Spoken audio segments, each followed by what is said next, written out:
All of New York knew I was the consolation prize for Julian Vance, the business tycoon who spent his life doting on his precious adopted daughter. That girl was a spoiled terror. She could dump a latte on my head in public, and people would applaud her for it. On our wedding day, she crashed the ceremony wearing a bridal gown identical to mine, making me look like a cheap party favor. Later, when I used my family's influence to systematically dismantle the Vance Corporation, she knelt and tearfully begged me for mercy. I just tapped the court summons in my hand. Didn't you want to be the bride so badly? Perfect. You can have a jail cell for your honeymoon suite. I wish you two a lifetime of happiness. As I walked down the aisle, I saw her, the girl standing on the second-floor balcony, wearing a white wedding dress nearly identical to mine. Tears glistened in her eyes as she stared at my fiancé, Julian, at the altar. He was looking right back up at her, a look of longing on his face that made me, the actual bride, feel like a clown.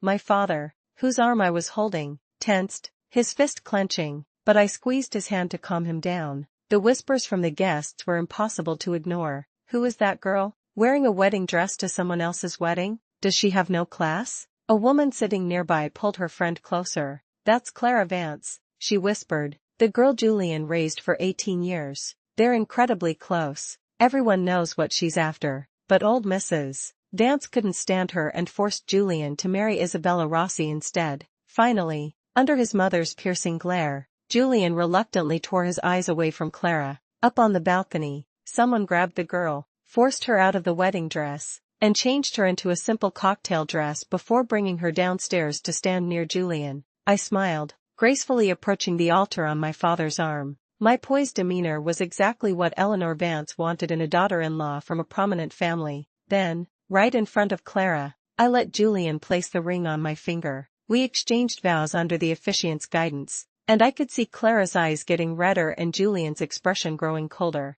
I watched them both with a flicker of contempt. Oh, you feel for him, do you? Well, let me just twist the knife a little deeper. Just as Clara looked like she was about to break, I grabbed her hand with a warm, beaming smile. You must be Clara. From today on, you can call me Mom. A stunned silence fell over the guests, followed by muffled snickers. I maintained my dignified, motherly smile. They say a daughter is her father's lover in a past life. Looking at you too, I can see it's absolutely true. My words, delivered with that same cheerful smile, hit her like a physical blow. It was as if I'd stripped her naked in front of everyone, exposing the secret desire she kept hidden. Humiliated by the amused stares of the crowd, she turned and fled. Julian started to follow, but I gripped his arm tightly, my smile never wavering. Darling, I said, my voice low but firm, for the sake of the Vance-Rossi merger, I suggest you stay and greet our guests with me. He shot me a look of pure fury but grit his teeth and complied.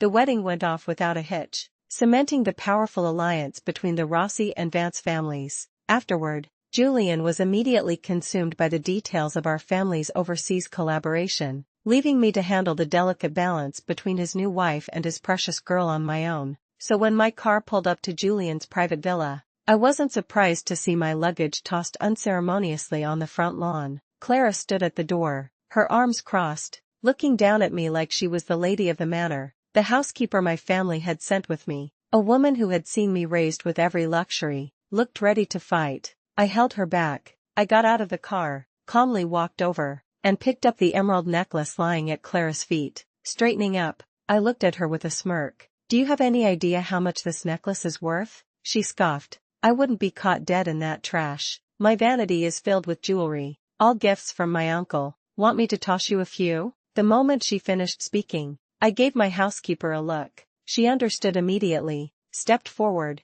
and slapped Clara hard across the face. Clara gasped, clutching her cheek in disbelief. My housekeeper sneered. Who do you think you are, talking to Miss Rossi like that? Then, at my signal, she and another servant restrained a struggling Clara, forcing her to her knees before me. I tilted her chin up, examining the pampered face she was so proud of, then slapped her twice more myself. We were in a neighborhood of townhouses, the homes packed closely together. The sharp cracks echoed, drawing neighbors to their windows. Seeing her look of utter humiliation, I laughed. I don't care who you think you are, I said, my voice dangerously soft. I'm Isabella Rossi, and I always repay my debts. You make me unhappy, and I'll make your life a living hell. I pressed the pointed heel of my shoe onto her hand, grinding it into her delicate knuckles. Clara, I know you've been by Julian's side for over a decade, but let me be clear, you need to remember your place. There is only one mistress of this house. If you have what it takes to make Julian marry you, go for it. If not, you'll learn to live under my roof and by my rules. Get rid of your pathetic little schemes, or I'll beat you every time I see you until you learn your lesson. Clara tried to curse at me, so I slapped her again, twice, leaving her mouth bloody and silent. A man from the house next door finally ran over, grabbing my upraised hand. Isabella, that's enough. Clara is just a kid. My hand changed direction, and I slapped him across the face too. Seeing him reeling back, holding his own cheek, I arched an eyebrow. Caleb Hayes, wasn't it? I suggest you mind your own business. Clara is a legal adult. If you two want to play house, that's your affair, but this is my house, and I'm disciplining my disobedient stepdaughter. What business is it of yours? His face turned beet red. I delivered the final blow. My family's Rossi Corp. just acquired a 30% stake in Hayes Industries, making us your largest shareholder. If you don't want to piss me off, I suggest you get lost. Now. He shut his mouth. I nodded to my housekeeper, who grabbed Clara by the hair and dragged her into the villa like a sack of potatoes. Clara and Julian had no blood relation,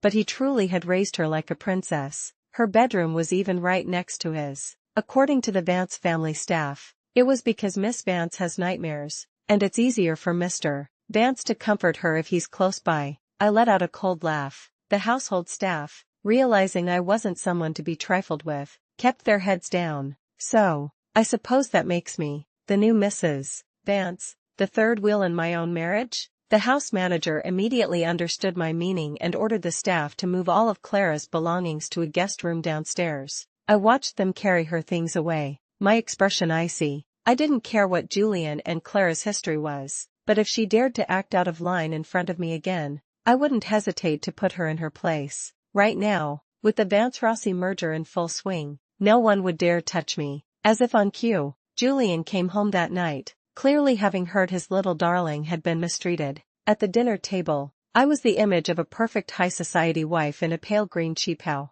a simple shawl draped over my shoulders. I smiled sweetly as I ladled soup for Julian, but as I placed the bowl in front of him, he glanced at me and sneered. He knocked the bowl away, sending scalding soup splashing across the table. A few drops landed on my hand, instantly turning the skin red. Across the table, a flicker of triumph crossed Clara's face before she replaced it with a look of feigned concern. Julian's voice was cold. Hurts, doesn't it? Maybe you should have thought about how much it hurt Clara when you hit her this morning. Isabella, who the hell do you think you are? Clara stood up, playing the peacemaker. Uncle, it's all my fault. Please don't fight. But I slowly rose to my feet, my gentle facade gone. I stared at Julian and, without a word, swung my hand, slapping him hard across the face. I could ask you the same damn question, Julian. Who the hell do you think you are to talk to me like that? The ring on my finger left a red mark on his cheek, breaking the skin. Clara shrieked and rushed to his side,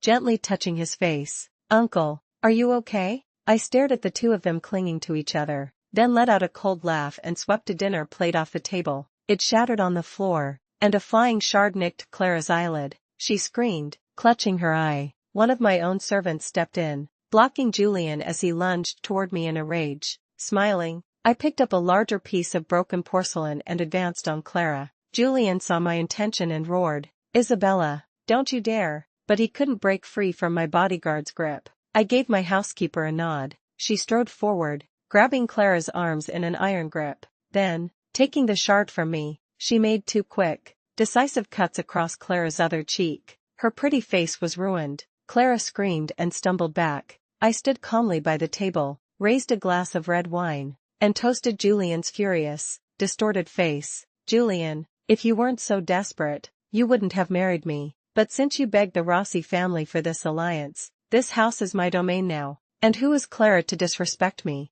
I smoothed down my cheapao and stood up gracefully. Consider this a small price for your little darling's insolence. If it happens again, I won't hesitate to make her blind or deaf. With a final, sweet smile at Julian, I turned and left with my staff. While all this was happening, my people had already called the Vance family matriarch, Eleanor. They told her I'd been horribly mistreated by Clara, and that Julian was siding with his adopted daughter against his new wife. Terrified I would run home to my family and jeopardize the merger, Eleanor immediately sent a car to fetch me. By the time I finished delivering my threat to Julian, her chauffeured car was already waiting at the gate. I got in without a backward glance. That night, after Eleanor spent hours soothing my hurt feelings, she was ready to storm over to Julian's and deal with Clara. But I played the part of the magnanimous wife, dismissing Clara as a child throwing a tantrum. Moved by my grace and maturity, Eleanor gifted me a small fortune in heirloom jewelry. I stayed at the Vance family estate for 2 weeks. It wasn't until my brother, during a meeting with Julian about the merger, casually asked where I was with a knowing look that Julian finally, reluctantly, came to ask me to return home. We put on a show for his mother, holding hands and smiling. Before getting in the car, when we arrived back at the villa, the entire decor had been changed to my taste. The gaudy European furniture was gone, replaced by elegant, classic Chinese-style mahogany. It looked dignified and timeless. I took off my coat, smiling. I don't see Miss Vance. Where is she? Before Julian could speak, the manager answered eagerly. Miss Vance said she was afraid of disturbing you, so she moved into the Parkview residences. I raised an eyebrow. Moved out? She's part of the family. As long as she doesn't bother me, there's certainly room for her here. Moving her out makes it seem like she's your secret mistress, tucked away somewhere. It looks so tacky. Julian's face darkened. He shot me a warning look. Isabella, I'm telling you again,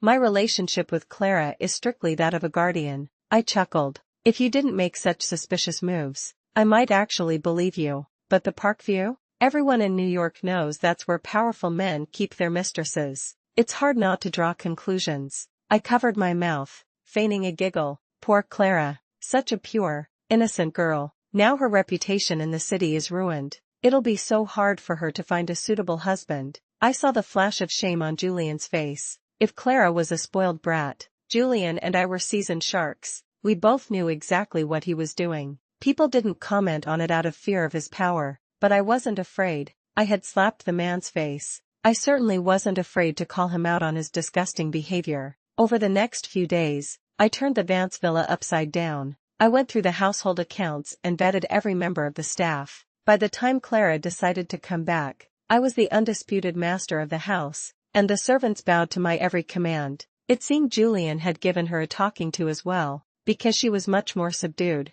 Clara had never been a good student. Julian had spent a fortune to get her into a decent art school and then pulled strings to get her into a top-tier university for design. Now, in her senior year, she was using the facial scars from our little incident as an excuse to stay home and work on her final project. At dinner one night, she whined to Julian about how difficult her project was. He cooed and comforted her, promising a trip to Europe as soon as she was finished. Listening to them, I couldn't help but let out a small laugh. Clara, ever sensitive, immediately glared at me. The memory of her scars had faded. What are you laughing at? Are you mocking me for struggling with my schoolwork? This is a final project for a top design school. Could you even get in? Are you laughing at me? My smile only widened, but I said nothing. A flicker of awkwardness crossed Julian's face. Before he could speak, my personal assistant, who was standing behind me, cut in with a derisive tone. Our Miss Rossi is also a graduate of a prestigious university, and her degree is 100% legitimate. Don't project your own inadequacies onto others. It's quite pathetic. I shot a subtle glance at Julian, then looked away with a sneer. It was common knowledge in New York's elite circles that every Rossi heir graduated from the same prestigious Ivy League business school abroad. Clara's ignorance of this fact could only mean one thing: Julian had deliberately isolated her. With his possessive nature, he had cut her off from the world to make her completely dependent on him, his own personal, twisted bonsai tree. It was a classic move, but no less disgusting for its predictability. Julian saw the look of revulsion on my face and shifted uncomfortably. Clara, who had braced herself for another punishment, was on edge all evening. Instead, she saw me changing into a cocktail dress, preparing to go out. Just as she was about to breathe a sigh of relief, she overheard me giving instructions to the staff. Leo Sterling is attending tonight's event. Make sure you introduce him to Sophia. Clara shot up from the sofa, grabbing my wrist. What did you say, Leo Sterling? I looked down at her panicked face, a slow smile spreading across mine. That's right, Mrs. Sterling is looking for a fiancé for her son. she's quite taken with my niece. Clara's eyes widened. Before she could protest, my security guard stepped between us. Miss, your face still hasn't fully healed. Going out would only embarrass the Vance family. For everyone's sake, you should stay home and rest. Ignoring her cries, I got into my limousine and drove away. Clara had once had her own girlish fantasies about Julian. To please her uncle, she had defied Eleanor's attempts to arrange a marriage for her, even mocking the old woman for being unable to control her own son. The insult had sent Eleanor into a rage, and the story became gossip throughout the city's upper crust. Realizing Clara was a liability who could bankrupt the family, Eleanor had pushed for my marriage to Julian, effectively turning Clara into a citywide joke. No respectable family would want a daughter-in-law with such a messy, incestuous-looking relationship with her adoptive father. As one young heir joked, "Marry Clara Vance? I'd rather wear a neon sign that says cuckold." Now, seeing her peers getting engaged one by one while she barely knew any eligible bachelors, thanks to Julian's protection, Clara was panicking, so she had lowered herself to pursue Leo Sterling, a notorious playboy. One thing led to another, and she ended up pregnant. As my car pulled away, I saw her run out of the house, her desperation a source of pure delight for me. Leo Sterling was just playing with her. He had no intention of marrying her. When his mother mentioned finding a fiancé, he had readily agreed, the promises he made to Clara completely forgotten. When I arrived at the Sterling's party, Mrs. Sterling greeted me warmly. As the new senior lady of the powerful Vance family, with the backing of the rapidly rising Rossi family, not to mention my infamous reputation for disciplining my stepdaughter, the matriarchs of New York now treated me with a certain reverence. She was clearly eager to make a match with my niece, Sophia, and her tone was almost pleading. I readily agreed, pending my niece's approval. Seeing her ecstatic expression, I felt a smirk tug at my lips. Your 28-year-old son is a useless trust fund baby who knocked up another woman and refuses to take responsibility. My niece, Sophia, is 21 and already a successful entrepreneur in Europe. Your family thinks it's worthy of her? Outwardly, I squeezed her hand with a warm smile. Don't you worry, Catherine. Sophia's flight was just a bit delayed. She should be here within the half hour. It will be a great chance for the two of them to get to know each other. I then casually mentioned some of Sophia's recent business successes in Europe, which only made Mrs. Sterling more impressed. A few minutes later, one of my assistants whispered in my ear. A smile bloomed on my face. Speak of the devil, I said to Mrs. Sterling. Here she is now. A whirlwind of energy in a stunning crimson gown appeared at the entrance. Sophia. She looked confident and radiant. Seeing her future daughter-in-law, a capable businesswoman who could save their family from their layabout son, Mrs. Sterling was overjoyed. Sophia caught my eye and gave me a subtle wink that said, "Everything is going according to plan." I smiled and turned back to our host. Catherine, now that Sophia's here, why don't we let the kids meet? Mrs. Sterling eagerly led Sophia inside. Out of the corner of my eye, I saw what I'd been waiting for, another Vance family car pulling up, the one assigned specifically to Clara. I subtly shifted my position to block Mrs. Sterling's view and continued my conversation. Sophia, a veteran of the business world, had Leo Sterling wrapped around her finger in under 10 minutes, transforming his initial boredom into beaming admiration. So when Clara burst into the ballroom, she was greeted by the sight of Leo and Sophia laughing together intimately. Clara, sheltered by Julian, had rarely attended such high society events. Most people knew her name but not her face. They saw her storm in and assumed she was some starlet trying to cause a scene. Before anyone could react, she rushed toward Leo and shoved Sophia aside, slapping him across the face. "Leo Sterling, you bastard," she shrieked. "You promised you would marry me. I'm carrying your child, and you're here flirting with another woman." A collective gasp went through the room. Mrs. Sterling heard every word. Seeing Sophia standing there, horrified, she snapped at her bodyguards. "Are you all statues? Get this crazy woman out of here." 2 guards moved to grab Clara, but she threw them off. "I am Clara Vance, the daughter of the Vance family," she screamed. "Don't you dare touch me." The guards froze, looking to Mrs. Sterling for instructions. The woman looked at me, bewildered. I stepped forward, feigning shock as I looked at Clara's disheveled appearance. "Clara," I cried out, "I told you to stay home and rest." Her eyes burned with hatred. "You told me to stay home so your niece could marry into a wealthy family. Well, it's not going to happen." I'm pregnant with Leo's child, and the Sterlings are going to take responsibility for me. I immediately slapped her, then gave my assistant a sharp look. He stepped forward and muffled her mouth. I turned to the horrified guests with an apologetic smile. I'm so sorry, everyone. Clara hasn't been well lately, mentally. She says the most delusional things. We thought she was resting at home. Please, don't pay any attention to her words. I apologized to Mrs. Sterling and said I needed to take Clara home immediately. Mrs. Sterling's face was a mask of fury, but she said nothing. In the chaos, she had exchanged a single glance with her son. A mother knows. She saw the guilt on his face and knew Clara was telling the truth. Her son was about to become a father before he was even married, and he'd gotten himself entangled with the city's most notorious tycoon's daughter. On the way home, I had one of my confidants call Eleanor Vance and explain the situation. The news nearly gave the old woman a stroke. When she recovered, she ordered me to keep a close watch on Clara.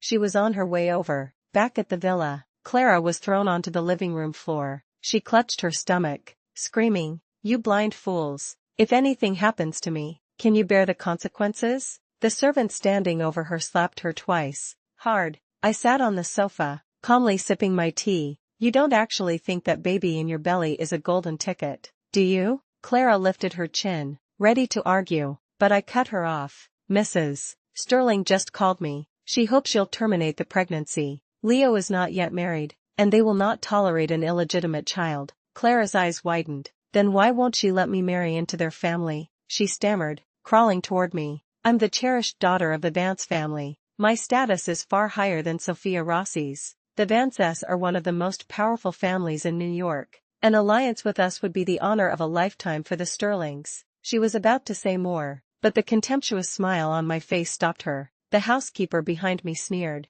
Don't you understand what Mrs. Vance is saying? It means Mrs. Sterling looks down on you. She doesn't want you as a daughter-in-law. Clara stared in disbelief. I decided to twist the knife further. Sophia is the same age as you. She started her own company while studying abroad and is now worth millions. You, on the other hand, are famous for your inappropriate relationship with your adoptive father and can barely graduate from university. Anyone can see the difference. And you're asking why she doesn't want you. I kicked her away and gracefully brushed non-existent dust from my dress. Just then, Eleanor Vance stormed through the door. I smiled at her. Mother, you're here. I'll leave Clara to you. I have some ledgers to review upstairs. Eleanor nodded, her gaze fixed on the sobbing girl on the floor. I didn't go downstairs for the rest of the night. The next morning, a servant reported that Eleanor was taking Clara to have an abortion. Afterward, she planned to have Clara committed to a private psychiatric facility with the diagnosis of manic disorder. She would likely never return to the Vance villa. As for Julian, Eleanor would handle him herself. I nodded. What's the status on my brother's end? Is everything ready? The servant met my gaze. I smiled, and she nodded cautiously. Rest assured, Mr. Rossi says everything is prepared. He can move at any time. Eleanor, not wanting to antagonize the powerful Sterling family, acted swiftly and ruthlessly. The moment the procedure was done, Clara was packed off to the institution. By the time Julian, away on a business trip, got the news, she was already admitted. Sophia was visiting, and we were having tea in the living room when Julian burst in. He marched straight toward me. Isabella, where is Clara? I looked up from my teacup, annoyed. I told you on the phone. Your mother sent her to a psychiatric facility. With a roar of fury, he swept the teapot off the table. It shattered, spilling scalding tea everywhere. Sophia jumped up and shielded me, glaring at him. Mr. Vance, this was your mother's decision. Don't take it out on my aunt. It was your precious Clara who got involved with Leo Sterling. Why are you taking your anger out on us? Julian froze. Sophia pressed her advantage. Didn't you know, Uncle? Your mother got rid of her because she was pregnant with Leo Sterling's child and was delusional enough to think she could marry into their family. I saw the look of utter disbelief on Julian's face and smirked. Did this arrogant man really think his charm was so potent that Clara would play his devoted daughter forever? I took a slow sip of tea. Julian turned and stumbled out of the room. The house manager started to approach him, concerned, but I stopped him with a look. Julian grabbed his car keys from the entryway table, shoving his driver out of the car. Sophia and I exchanged a knowing smile. Once Julian was behind the wheel of that car, The Vance Corporation's bankruptcy was just around the corner. As expected, he drove straight toward the psychiatric facility where Clara was being held. An hour later, I received a call. Julian's car, suffering from brake failure, had crashed into a fully loaded semi-truck at an intersection in an industrial park. The car's safety features saved his life, but just barely. When the paramedics pulled him from the wreckage, he was a bloody mess, his nose crushed by the airbag. I had already sent the villa staff away. Sophia and I locked eyes. I began to play the part of the devoted wife, frantically making calls about Julian's condition, while Sophia contacted our family, telling them to accelerate their plans. Julian's incapacitation was the perfect window to poach Vance Corp's clients and resources. By the time I reached the hospital, Julian was in the ICU. Eleanor was there, hysterically begging a nurse to save her son. I rushed to her side. "Mother, don't worry," I said, taking her arm. "Julian is strong. He'll be okay." She clung to me as if I were a lifeline. Why was my son driving himself? And why would the brakes on such an expensive car fail? I put on a look of pained reluctance. Finally, under her pressing questions, I stammered, "It was Clara." I saw the fury in Eleanor's eyes and quickly added, "Julian came home and demanded to know where she was." I had to tell him the truth. He flew into a rage, grabbed the keys to that specific car, and left. The driver later told me that Clara had tampered with the brakes herself. She was planning to stage a minor accident to run into Leo Sterling, but the plan never happened, and in the chaos, everyone forgot the car was unsafe. Then Julian took it. I flawlessly pinned all the blame on Clara, painting myself as an innocent, horrified bystander. Eleanor, who already detested Clara, looked disgusted. A moment later, she snapped, "Get the car," she ordered her assistant. "I'm going to that institution to have a word with that little monster." She left, instructing me to watch over Julian and call her with any news. I nodded, watching her go. She had no idea that this private hospital had been acquired by the Rossi family 5 years ago. The entire senior staff were our people. Eleanor was gone all day. By the time Julian was moved out of the ICU, she still hadn't returned. I approached the doctor, who informed me that the crash had left Julian in a persistent vegetative state, with little to no chance of recovery. I nodded and passed the news to Eleanor. She fainted on the spot. Julian's personal assistant was pacing nervously outside. When he heard his boss was essentially gone, he was devastated. The company was in chaos. The board was in an uproar. I exchanged a look with Sophia, who had just arrived. She stepped forward and spoke to the assistant. "The Vance Corporation is in turmoil. Mrs. Vance is the only one level-headed enough to take charge. Besides, when she married into the family, she received a 5% stake in the company, which the board approved. She is the best person to step in right now." The assistant hesitated. I smiled at him. "Julian is in a vegetative state. He's alive, but he might as well be dead. Eleanor just had a heart attack and is in surgery. She can't manage things. So, what are you waiting for?" The man shuddered under my cold smile and immediately bowed, leading the way for me. The Rossi-Vance marriage had been the perfect Trojan horse. Many of Vance Corp's senior executives were already entangled with my family's business interests. We had also been quietly acquiring Vance shares under various shell companies. Taking over was child's play. When I walked into Julian's executive suite, 3 of his vice presidents were waiting. They saw me, exchanged glances, and greeted me. "Mrs. Vance." I nodded, took the files they had prepared for Julian, and walked into his office. While Eleanor was recovering from her surgery, I took full control of the Vance Corporation. Those 3 VPs became my lieutenants, helping me transfer a massive amount of capital and intellectual property to the Rossi family. By the time Eleanor realized what was happening, I held the reins of her family's empire. The first thing she did when she could walk again was summon me to her hospital room. She looked me up and down as if seeing me for the first time. I smiled,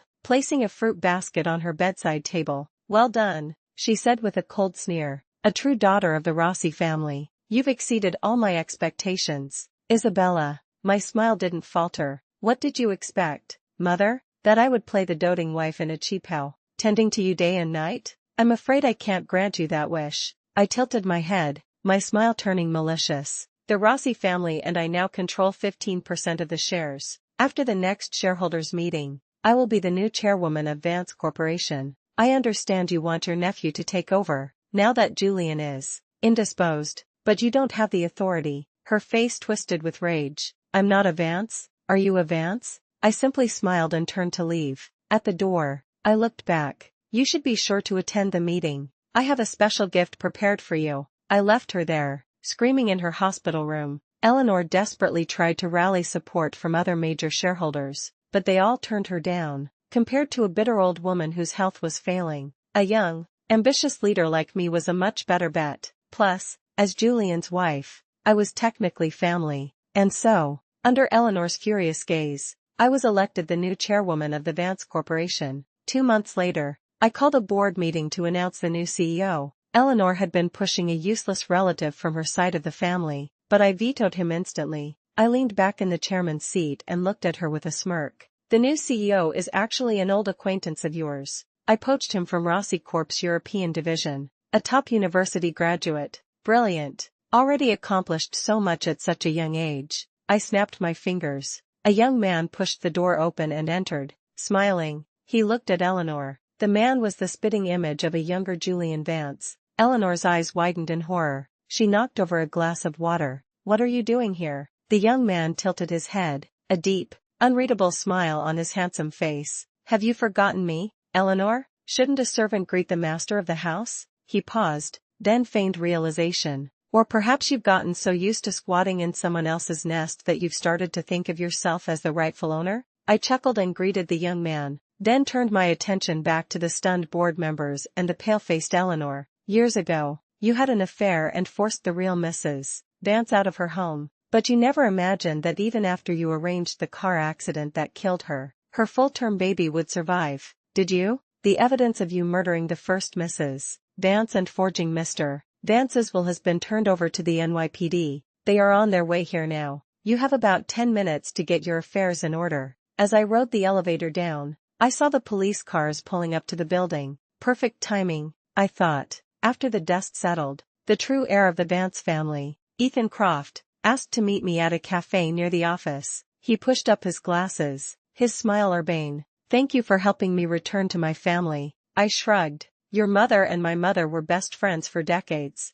It was the right thing to do. Besides, I added, my position at Vance Corp isn't entirely secure yet. Your presence helps solidify it. Ethan nodded. That woman got what she deserved, decades in prison. She'll die there. The inheritance and shares that were rightfully mine will be returned to me soon. He hesitated. Isabella, is there still a chance for us? I took a sip of my coffee and nodded slowly. Of course not. I have no intention of divorcing Julian. As long as my dear husband is alive, my position as chairwoman is secure. Getting involved with you would mean losing all those shares and being left with nothing but the empty title of Mrs. Croft. Ethan, you dream big. I'll give you that. He looked pained. You know that's not what I meant. I held up a hand, cutting him off. But that would be the reality of the situation. I need you to understand one thing very clearly. I will never be your wife. I am, however, your boss.